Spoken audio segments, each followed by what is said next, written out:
The House of Worms. It's April the 2nd, 2020. We are observing a married couple in a comfortable house close to Hove Park. Joseph Ross is retired now. He spent 30 years in architecture, mainly designing municipal buildings. His wife Paula started out as a professional tennis player. In 1981, she was the British number 3. Now she coaches young tennis hopefuls and paints in her spare time. Mind you, neither of our heroic couple have had much spare time up to now. The Rosses have always been old-fashioned socialists, very active in the Labour Party.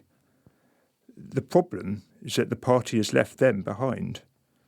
They have divorced each other. Look out of the window, dear. The refuse collectors. There's no turning back now. Our membership cards are on their way to be incinerated. 35 years of our dedicated involvement up in smoke. So what do we do now? We count our blessings. Still young enough, in good health, comfortably off, and with the kids off our hands, we can do anything we like. But what we have always liked, is politics. It's in our blood. True. Can we join another party? Hardly. The Conservatives have, in the main, become corporate globalists, the same as Labour. The Liberals stand where they've always stood. They are the ultimate corporate globalists. The Brexit Party folded up like a deck chair. They went the same way as all the other single-issue parties.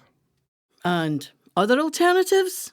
The Reform Party. Not very enticing.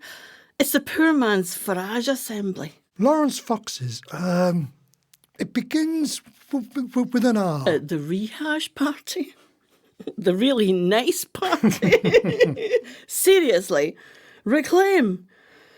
I do like most of Reclaim's programmes and, of course, Mr Fox himself. But it's a non-starter.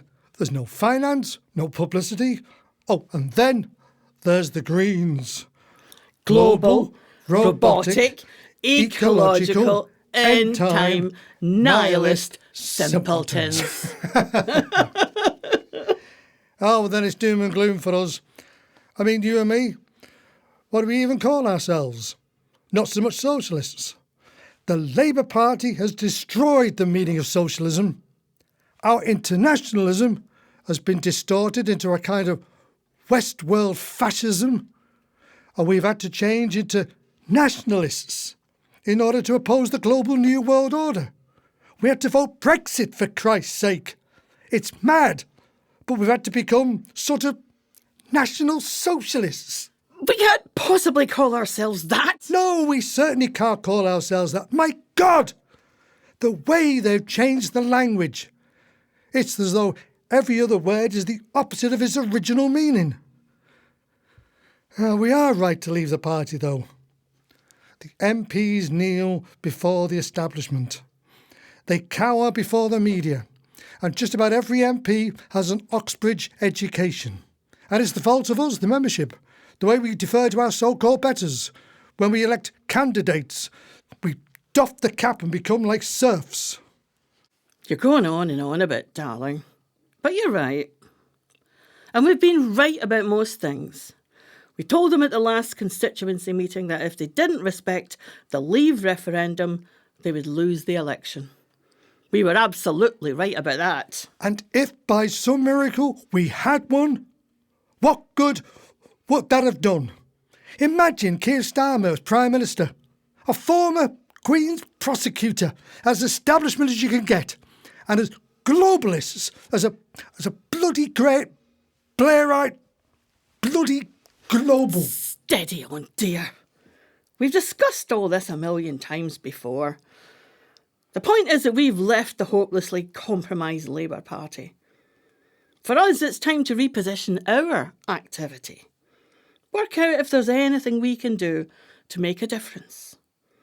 We need to do something creative, using our combined talents.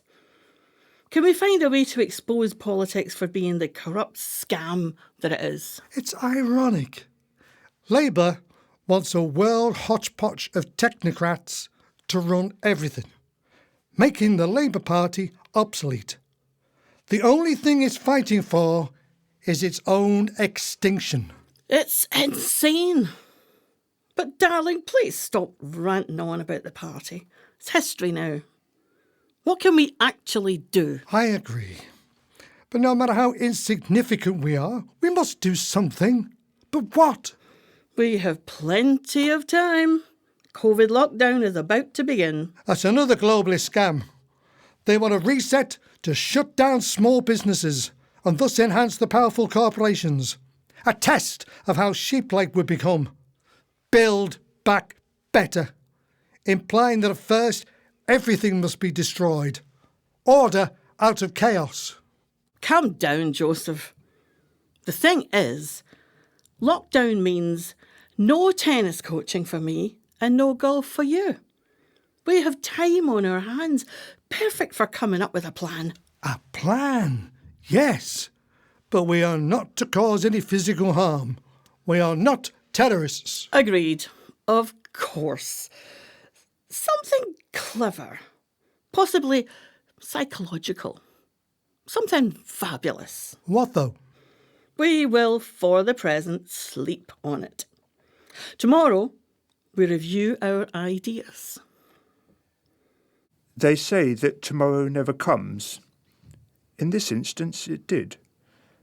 The Rosses, breakfast over, stare at one another. Well, Well, what? have you, my intellectual partner, come up with anything that we can do to expose the bastards? Not yet. Have you? I have. But don't you dare laugh. It might sound a bit bizarre. I'll try not to. Please, amaze me. The House. Whose house? The House of Commons. Ah, I'm intrigued. Go on. We, mainly you, build a really impressive masterpiece. A miniature House of Commons. We use the lightest of materials, paper, card, cellophane, etc. You are an expert in buildings and design, and I am an artist, and good at imaginative planning. We make a perfect replica. It takes as long as it takes. Meanwhile, we research to find an appropriate Labour MP.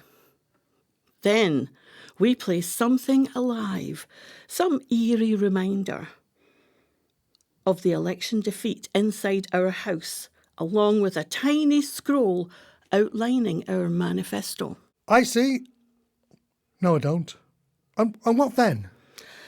Then we plant our miniature masterpiece on the property of a carefully selected Labour MP. We could use a drone to do that.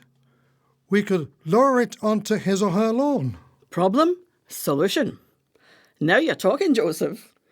What a team we could be in our active retirement. It is a very complicated building. All the more astounding when we make the perfect replica. You know, when I was a kid, I loved making model aeroplanes from balsa wood. And I was good at it. You're more than good at anything you put your mind to. Imagine the psychological effect when the House of Commons appears from nowhere on an MP's lawn. The questions it'll pose. The mystery, the speculation, the unknown motivation of the players in this game, little old you and me. At first, the MP may think that it must be a surprise gift from a friend. Endless inquiries will be made. To no avail. Then, perhaps the recipient of our Greek gift, exasperated, will go public, take it to the media, and we become famous. Yes, although only to ourselves. Then again, who knows what effect the discovery of 191 somethings will trigger. A clever touch. 191 somethings, the number of Labour MPs after the 2019 election. Precisely. And then it becomes less a mysterious gift and more like a sinister message. And then, the manifesto. They will ask who writes a manifesto anymore in this age of stooges and platitudes. Only Terrorists. But we are merely innocuous pensioners. But they won't know that. Exactamon. Panic. Our little installation will cause panic. Fantastic. You've done it again, Mrs. Ross. You have conjured up brilliance out of thin air. Thank you, dear. We've got, say, 2 years to manufacture the perfect House of Commons. 2 COVID years have zoomed by. The house is complete.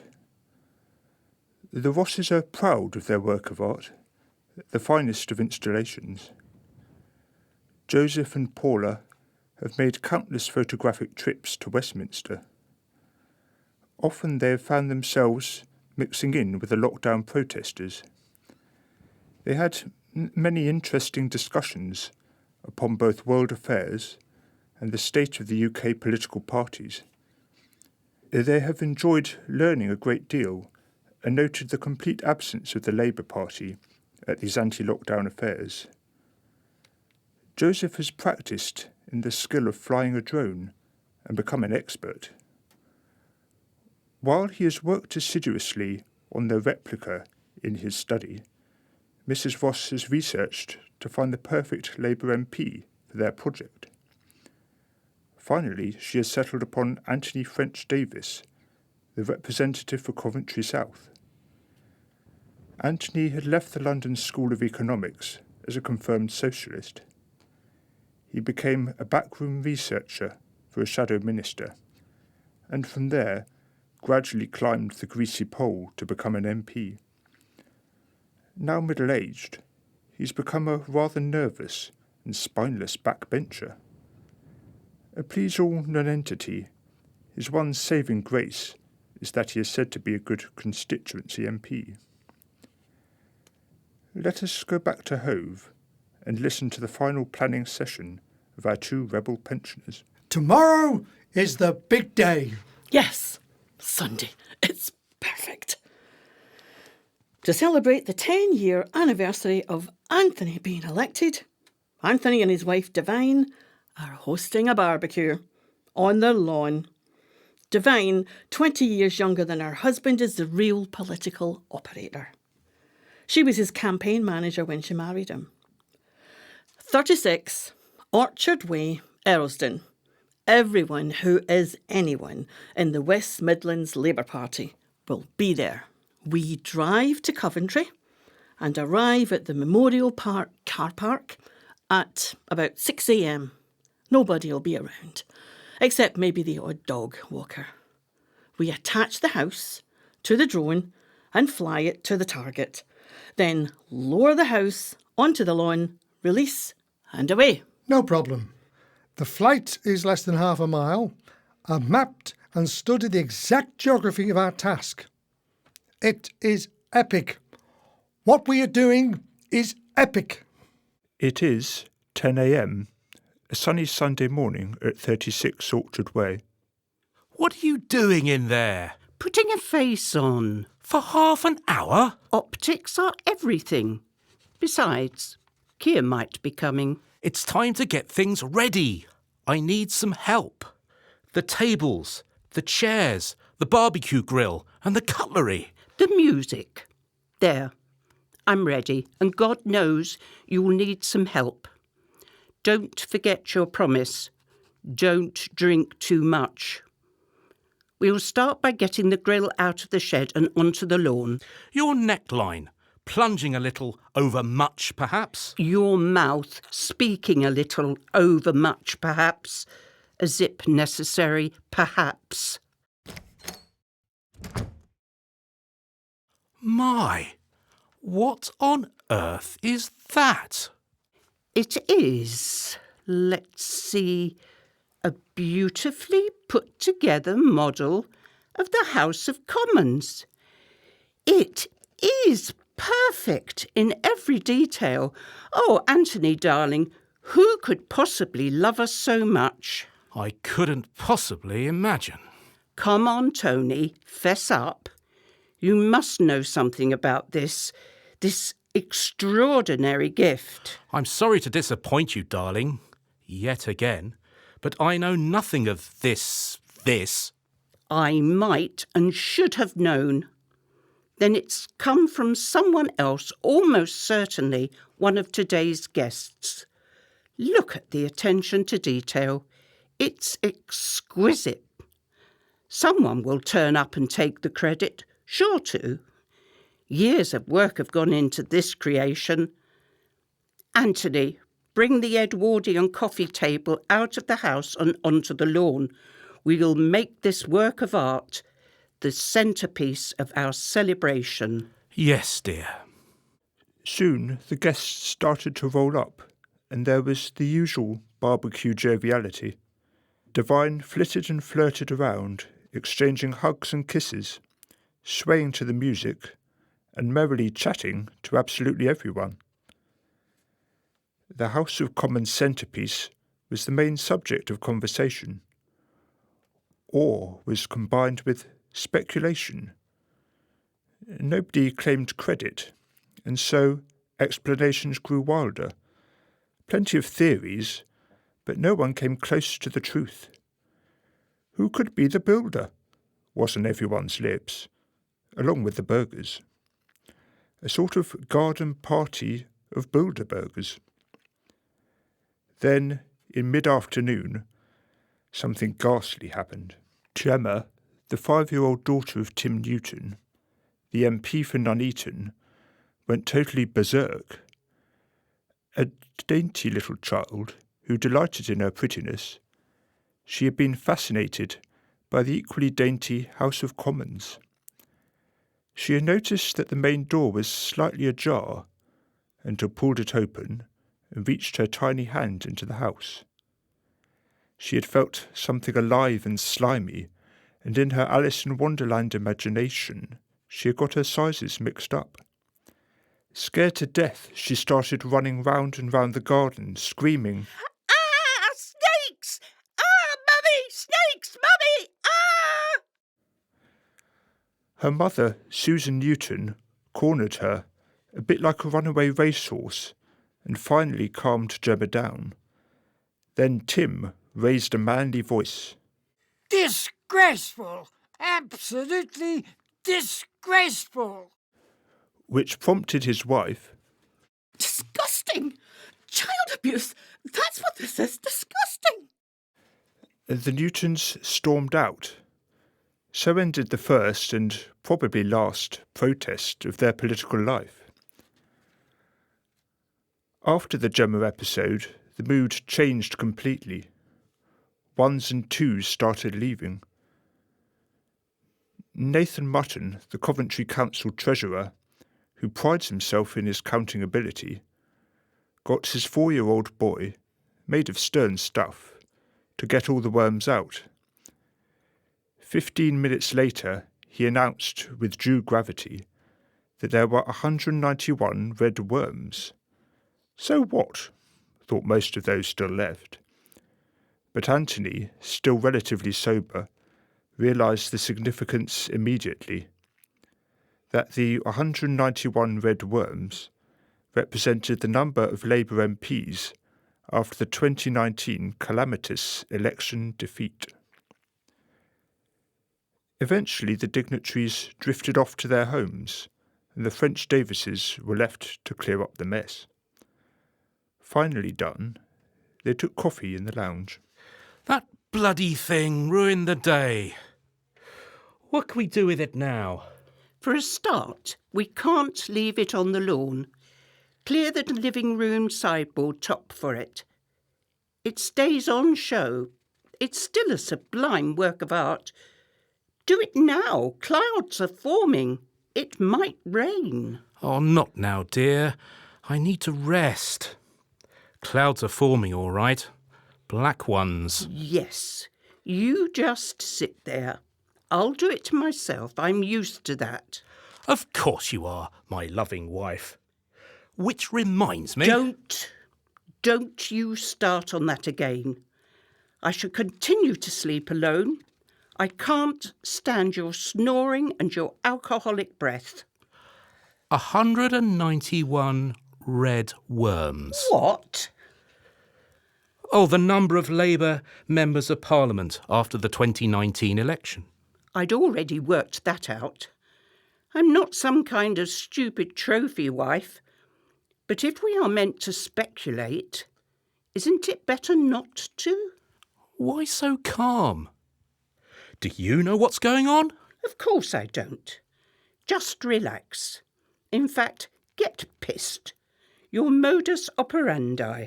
It's a message that we've become worms, or it's a warning of something terrible. Yes, dear. Or it could be a harmless joke. Right. Time for me to bring our enigmatic paper tiger in.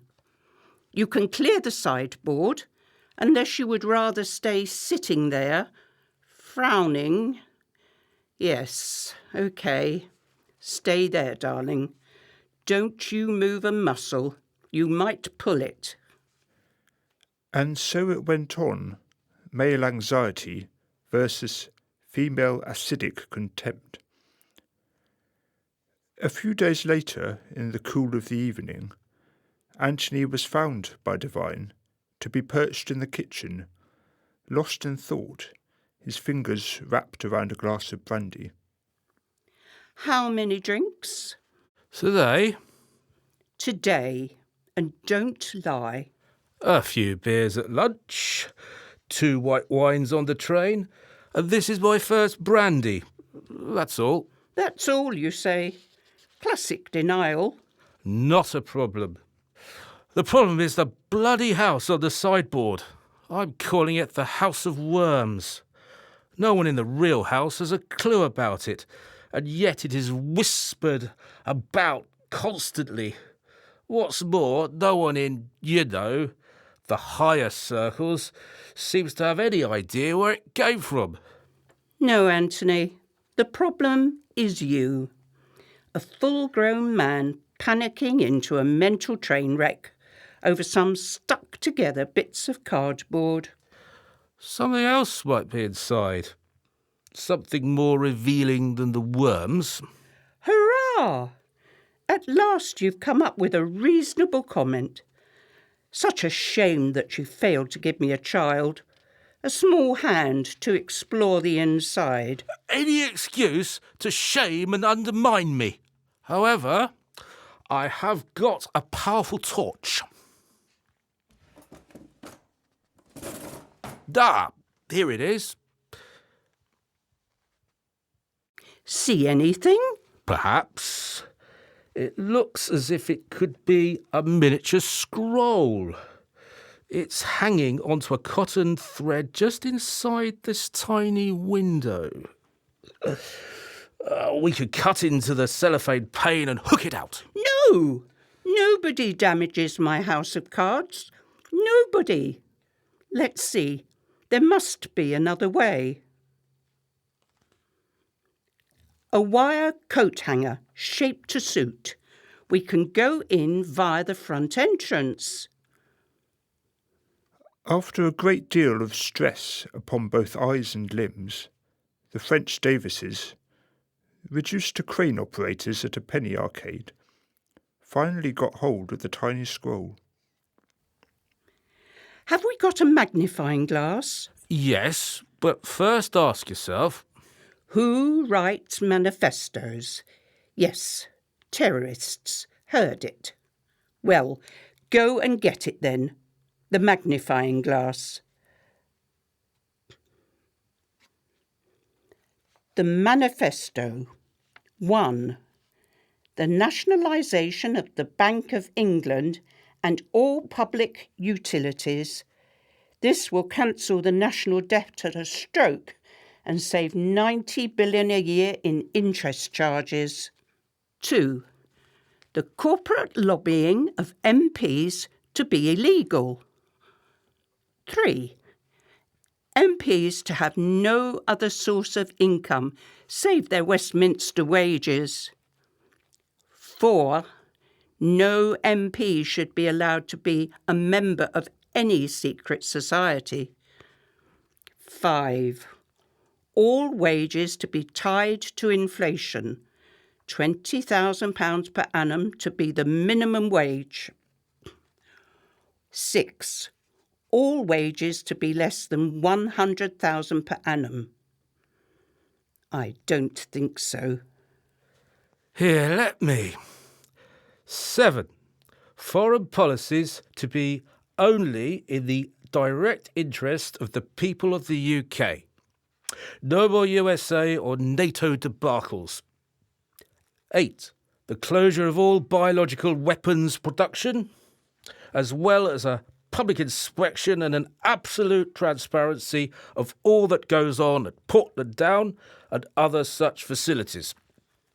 9. The media is to have its monopoly status exposed. It shall be abolished so that 1,000 independent voices can be heard. 10. Free speech shall be sacrosanct. No exceptions. Something of a mouthful. What say you? It reminded me of me. 20 years ago, when I was a man of conscience. Oh, look at me now, a second-rate obsequious suit. I've become everything I used to despise. What happened to me, Divine? You grew up. I must admit, though, it is rather good. It's a fine manifesto for the masses. But we are not the masses, are we? We joined the other side in order to become rich and well looked after. Once one has taken the spoils from the top table, there is no turning back. Wake up, Anthony, and smell the sulphur. I wish that I could be like you, but I can't.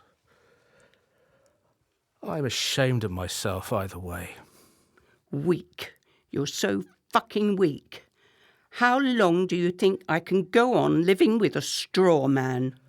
Why don't you leave me then? Why don't you jump off a bridge? Huh. But you can't. Too cowardly. So you'll just hang around and spread the misery like a medieval plague. Oh, fuck you! Not going to happen. And so on. The French Davis's downward slide continued. It's a few weeks later. We are out in the country.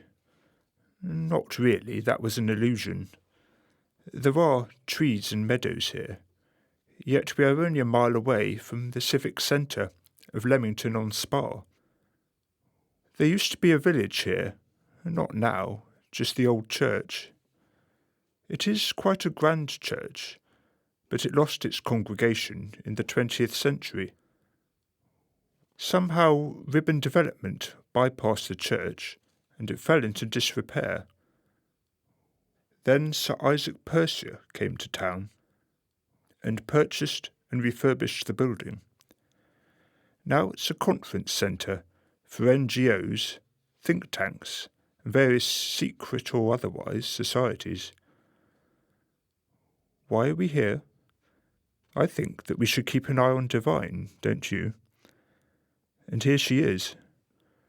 Striding down the garden path, she enters and passively subjects herself to the security check before heading straight to the door that opens to the spiral staircase. She's been here before. Round and round she goes. It's not locked. Come in, my dear.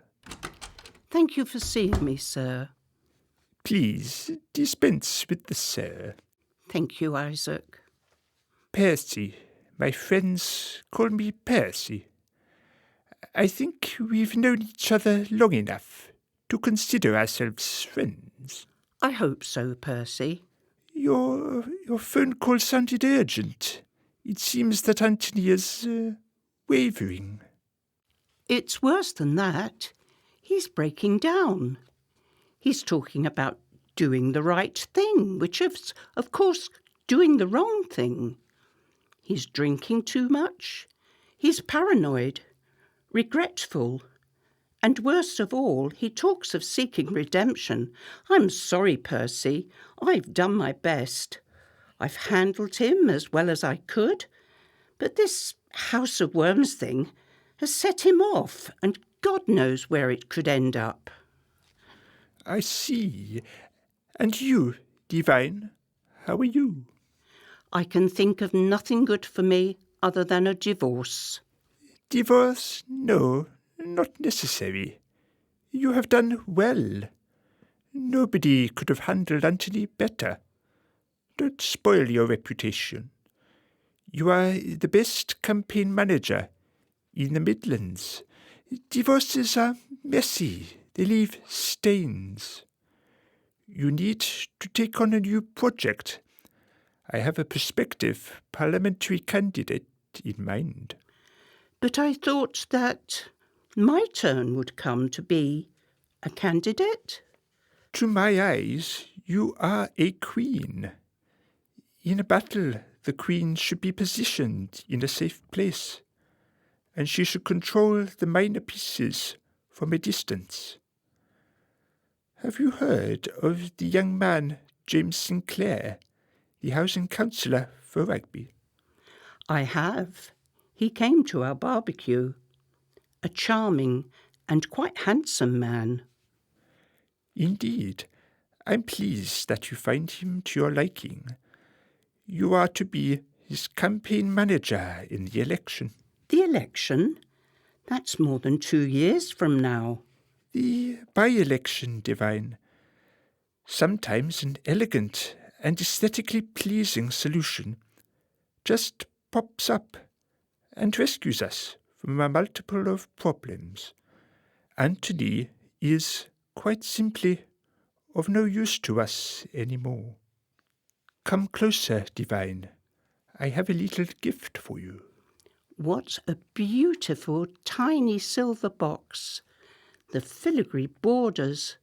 So precious. Forget the box. The box stays with me.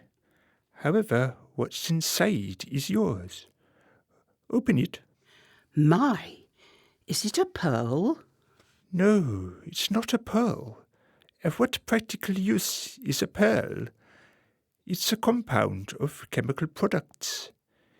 It dissolves immediately in any liquid, leaving no trace.